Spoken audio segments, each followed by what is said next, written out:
ನಮಸ್ಕಾರ ಎಲ್ರಿಗೂ. ಹೊಸಬರು ನನ್ನ ಚಾನಲ್ ನೋಡ್ತಿದ್ರೆ ಸಬ್ಸ್ಕ್ರೈಬ್ ಮಾಡ್ಕೊಂಡು ವಿಡಿಯೋ ನೋಡಿ, ಹಾಗೆ ಒಂದು ಲೈಕ್ ಕೊಡಿ. ಬನ್ನಿ ಇವತ್ತಿನ ಬ್ಲಾಗ್ ಸ್ಟಾರ್ಟ್ ಮಾಡೋಣ. ಇವತ್ತು ಸ್ವಲ್ಪ ಗಿಡಗಳನ್ನೆಲ್ಲ ರೀಪಾಟ್ ಮಾಡೋದಿದೆ, ಮತ್ತು ನನಗೆ ಅಂತ ತೆಗೆದಿಟ್ಕೊಂಡಿರೋ ಗಿಡಗಳು ರೀಪಾಟ್ ಮಾಡೋದಿದೆ, ಮತ್ತು ಇನ್ನೂ ಬೇರೆಯವರು ನನಗೆ ರೀಪಾಟ್ ಮಾಡಿಕೊಡಿ ಅಂತಲೂ ಸಹ ಕೊಟ್ಟಿರೋ ಗಿಡಗಳು ಇದ್ದಾವೆ. ಅಂದರೆ ಅವರು ನನ್ನ ಹತ್ರನೇ ಗಿಡ ಎಲ್ಲ ತಗೊಂಡಿದ್ದಾರೆ. ಆ ಗಿಡ ಮತ್ತು ಪಾಟು ಗೊಬ್ಬರ ಎಲ್ಲ ಸೇರಿಸಿನೇ ಹಣ ಕೊಡ್ತೀವಿ, ಅದನ್ನು ರೀಪಾಟ್ ಮಾಡಿಕೊಡಿ, ನಮಗೆ ಅದು ರೀಪಾಟ್ ಮಾಡೋಕ್ಕೆಲ್ಲ ಬರೋದಿಲ್ಲ, ಮತ್ತು ಯಾವ ಗೊಬ್ಬರ ಹಾಕಬೇಕು ಅಂತಲೂ ಗೊತ್ತಾಗೋದಿಲ್ಲ ಅಂತ ಹೇಳಿದ್ದಾರೆ. ಅಂದರೆ ಅವರು ನಿಮಗೆ ಯಾವ ಕಲರ್ ಚೆನ್ನಾಗಿ ಕಾಣಿಸುತ್ತೆ ಆ ಕಲರು 3 ಕಲರ್ ದಾಸವಾಳನ ರೀಪಾಟ್ ಮಾಡಿಕೊಡಿ ಅಂತಲೂ ಹೇಳಿದ್ದಾರೆ. ಹಾಗಾಗಿ ಇವತ್ತು ನೋಡಿ, ಇದು ಮಣ್ಣಿಗೆ ನಾನು ಸ್ವಲ್ಪ ಗೊಬ್ಬರನ ಮಿಕ್ಸ್ ಮಾಡ್ತಿದ್ದೀನಿ. ವರ್ಮಿ ಕಾಂಪೋಸ್ಟು ಮತ್ತು ಪಾಟಿಂಗ್ ಮಿಕ್ಸು, ಸ್ವಲ್ಪ ಬೇವಿನ ಹಿಂಡಿ, ಇಷ್ಟನ್ನು ಹಾಕ್ಬಿಟ್ಟು ನಾನು ಮಣ್ಣಿಗೆ ಮಿಕ್ಸ್ ಮಾಡ್ತಾಯಿದ್ದೀನಿ. ನೋಡಿ, ಅಲ್ಲಿ ನಾನು ಕೆಲಸ ಮಾಡ್ತಾಯಿದ್ರೆ ಜಾನಿ, ನಾನು ಎಲ್ಲಿರ್ತೀನೋ ಅಲ್ಲಿರ್ಬೇಕು, ಅವನು ಒಂದು ಸೆಕೆಂಡು ನನ್ನ ಬಿಟ್ಟಿರೋದಿಲ್ಲ. ಅಲ್ಲಿ ಕುತ್ಕೊಳ್ಳೋ ಅಂತ ಹೇಳಿದ್ರೂ ಕೂರಲ್ಲ. ಅಲ್ಲಿ ಸ್ವಲ್ಪ ಜಾಗ ಮಾಡಿಕೊಟ್ಟಿದ್ದೀನಿ ಅವನಿಗೆ ಕುತ್ಕೊಳ್ಳೋದಕ್ಕೆ ಅಂತಲೇ. ಅಲ್ಲಿ ಗುಡಿಸಿ ಎಲ್ಲ ಕ್ಲೀನ್ ಮಾಡಿದ್ದೀನಿ. ಅಂದ್ರೂ ಅಲ್ಲಿ ನನ್ನ ಹತ್ರಕ್ಕೆ ಬರಬೇಕೀಗ. ಅವ್ನು ನನಗೆ ಮುತ್ತು ಕೊಡೋವರೆಗೂ ಸಮಾಧಾನ ಆಗೋದಿಲ್ಲ. ಹಾಗಾಗಿ ಅಲ್ಲಿ ನನ್ನ ಹತ್ರಕ್ಕೆ ಬರೋಕ್ಕೆ ಅಂತ ಟ್ರೈ ಮಾಡ್ತಾವನೆ. ನಾನಲ್ಲಿ ಕೆಲಸ ಮಾಡೋ ಬ್ಯುಸಿನಲ್ಲಿ ಹೋಗೋ ಕಡೆ ಬರಬೇಡ ಅಂತ ಇದ್ದೀನಿ.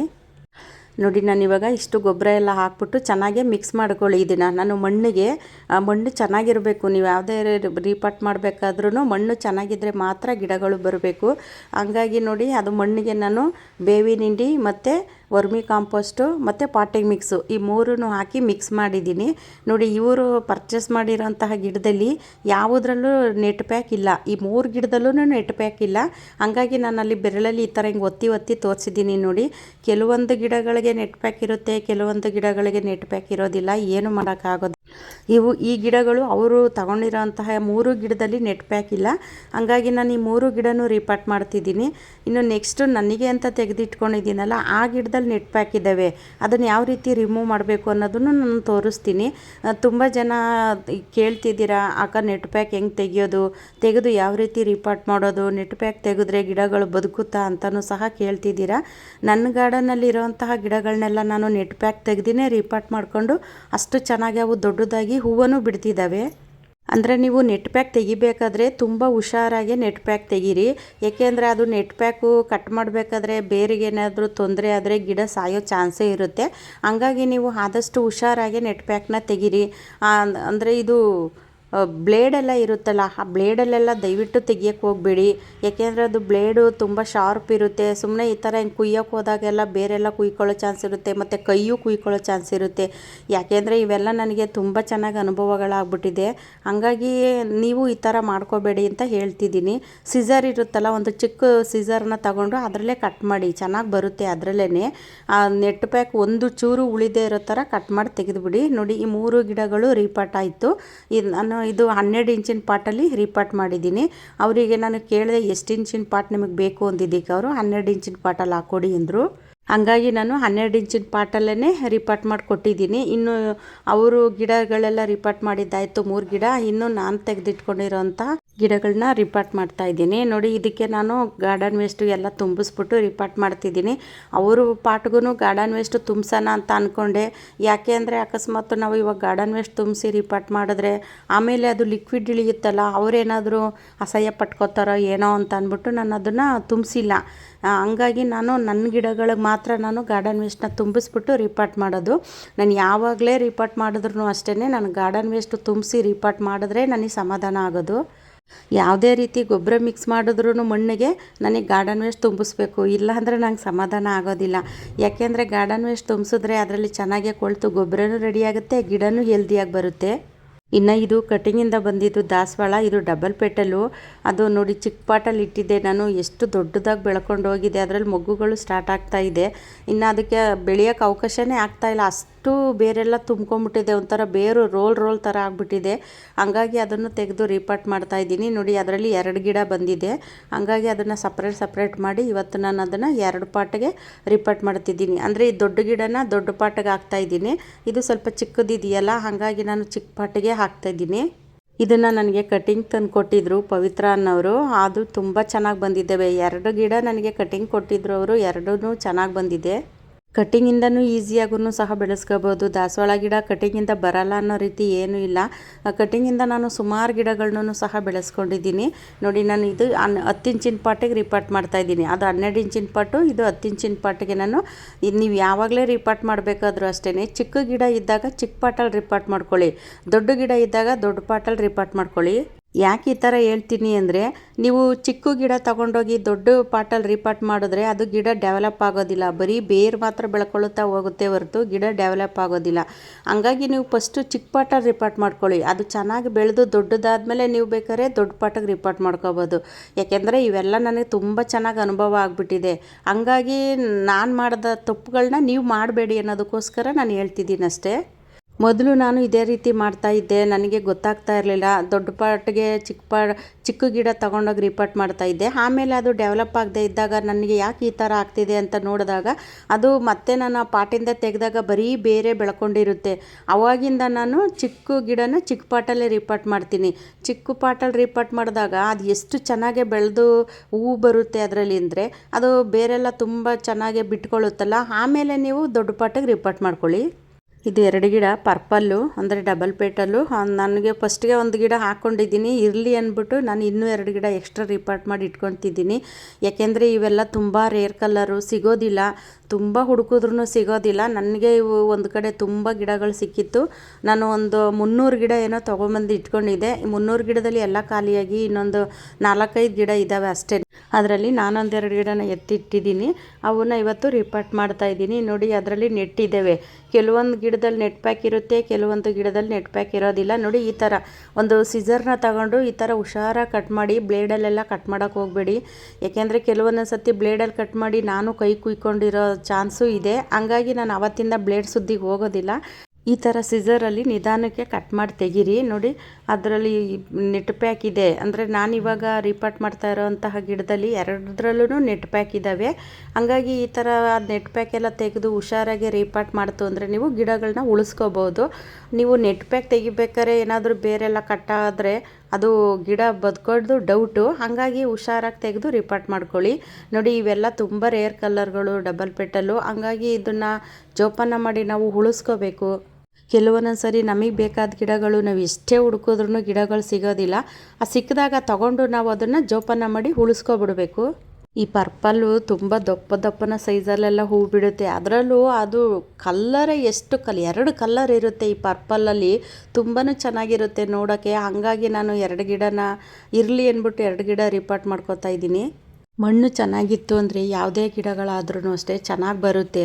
ಯಾಕೆಂದರೆ ಮಣ್ಣು ಹುಡಿಯಾಗಿದ್ರೇ ಗಿಡಗಳು ಬೆಳೆಯೋದಕ್ಕೆ ಮತ್ತು ಅದು ಬೇರು ಬಿಟ್ಕೊಳ್ಳೋದಕ್ಕೂ ಚೆನ್ನಾಗೇ ಅನುಕೂಲ ಆಗೋದು. ಮಣ್ಣೇನಾದರೂ ಜಿಗಿ ಇರೋಂತಹ ಮಣ್ಣಲ್ಲಿ ನೀವು ರೀಪಾಟ್ ಮಾಡ್ತು ಅಂದರೆ ಅದು ಯಾವುದೇ ಗಿಡಕ್ಕೂ ಗಿಡ ಡೆವಲಪ್ ಆಗೋದಿಲ್ಲ. ಯಾಕೆಂದರೆ ಅದು ನಾವು ಹಾಕಿದಂತಹ ನೀರೆಲ್ಲ ಅಲ್ಲೇ ನಿಂತ್ಕೊಂಡು ಬೇರು ಕೊಳೆಯೋ ಚಾನ್ಸ್ ಇರುತ್ತೆ. ಈಗ ಮಣ್ಣು ಫ್ರೀಯಾಗಿದ್ದಾಗ ಏನಾಗುತ್ತೆ, ನಾವು ಹಾಕಿದಂತಹ ನೀರೆಲ್ಲ ಕೆಳಗಡೆ ಇಳಿದೋಗುತ್ತೆ, ಅಲ್ಲಿ ನಿಲ್ಲೋದಿಲ್ಲ. ಆವಾಗ ಗಿಡ ಚೆನ್ನಾಗಿ ಬೆಳೆಯುತ್ತೆ. ಇನ್ನು ನೋಡಿ, ಇದು ಒಂದು ಪರ್ಪಲ್ಲೇ. ಇದೂ ಅಂದರೆ 2 ಗಿಡ ನಾನು ಪರ್ಪಲ್ ಎತ್ತಿಟ್ಕೊಂಡಿದ್ದೆ. ಆ 2ನೂ ರೀಪಾಟ್ ಮಾಡ್ತಾಯಿದ್ದೀನಿ. ಮೊದಲೇ ನಾನು ಇದಕ್ಕೆ ಪಾಟ್ರೆಲ್ಲ ರೆಡಿ ಮಾಡಿ ಇಟ್ಟಿದ್ದೆ. ಅಂದರೆ ವಿಡಿಯೋ ಲೆಂತಿ ಆಗುತ್ತೆ ಅಂತ ನಾನು ಜಾಸ್ತಿ ತೋರಿಸಿಲ್ಲ ಪಾಟ್ ರೆಡಿ ಮಾಡೋದು. ಆವಾಗಲೇ ಒಂದು ಪಾಟ್ ರೆಡಿ ಮಾಡೋದು ಮಾತ್ರ ತೋರಿಸಿದ್ದೀನಿ. ಎಲ್ಲದಕ್ಕೂ ಅಷ್ಟೇ ಗಾರ್ಡನ್ ವೇಸ್ಟ್ ತುಂಬಿಸ್ಬಿಟ್ಟು ಅದ್ರ ಮೇಲೆ ಮಣ್ಣು ಹಾಕಿ ಆಮೇಲೆ ನಾನು ಗಿಡ ಇಡೋದು. ನೀವು ಗಾರ್ಡನ್ ವೇಸ್ಟ್ ತುಂಬಿಸ್ಬಿಟ್ಟು ಗಿಡ ಇಡಬೇಕಾದ್ರೆ ಮಣ್ಣು ಜಾಸ್ತಿ ಹಾಕಿ, ಆ ಗಾರ್ಡನ್ ವೇಸ್ಟ್ ಮೇಲೆ ನೀವು ಮಣ್ಣು ಜಾಸ್ತಿ ಹಾಕ್ಬಿಟ್ಟು ನೀವು ಗಿಡನ ರಿಪಾರ್ಟ್ ಮಾಡಬೇಕು. ಯಾಕೆಂದರೆ ಸ್ವಲ್ಪ ನೀವು ಮಣ್ಣು ಹಾಕ್ಬಿಟ್ಟು ಗಿಡ ರಿಪಾರ್ಟ್ ಮಾಡಿದ್ರೆ ಏನಾಗುತ್ತೆ, ಅದು ಗಿಡ ಬೆಳೀತಾ ಏನಾಗುತ್ತೆ, ಅದು ಮಣ್ಣು ಕೆಳಗಡೆ ಹೋಗ್ತಾ ಇರೋವಾಗ ಇದು ಬೇರೇನಾಗುತ್ತೆ, ಅದು ಗಾರ್ಡನ್ ವೇಸ್ಟಿಗೆ ತಾಕುತ್ತಲ್ವ, ಅದು ಕೊಳ್ತು ಮತ್ತು ಗಿಡ ಕೊಳೆಯೋ ಚಾನ್ಸು ಇರುತ್ತೆ. ಹಂಗಾಗಿ ಮಣ್ಣು ಜಾಸ್ತಿ ಹಾಕಿ, ನೀವು ಮಣ್ಣು ಜಾಸ್ತಿ ಹಾಕಿ ಆಮೇಲೆ ಅದ್ರ ಮೇಲೆ ನೀವು ಗಿಡನ ಹಿಡಿ. ಯಾವುದೇ ರೀತಿ ಗಿಡ ಸಾಯೋದಿಲ್ಲ.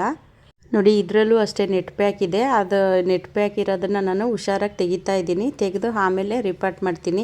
ತುಂಬ ಜನ ಹೆದರ್ಕೊಳ್ತೀರಾ, ರಿಪಾರ್ಟ್ ಮಾಡಬೇಕಾದ್ರೆ ಅದು ನೆಟ್ ಪ್ಯಾಕ್ ಇರುತ್ತೆ ಅಕ್ಕ, ನೆಟ್ ಪ್ಯಾಕ್ ತೆಗೆದ್ರೆ ಗಿಡ ಬದುಕುತ್ತೋ ಇಲ್ವೋ ಅಂತ ಭಯ ಆಗುತ್ತೆ ಅಂತೀರಾ. ಏನು ಹೆದರ್ಕೋಬೇಡಿ. ನೋಡಿ, ಈ ಥರ ತೆಗೆದುಬಿಡಿ.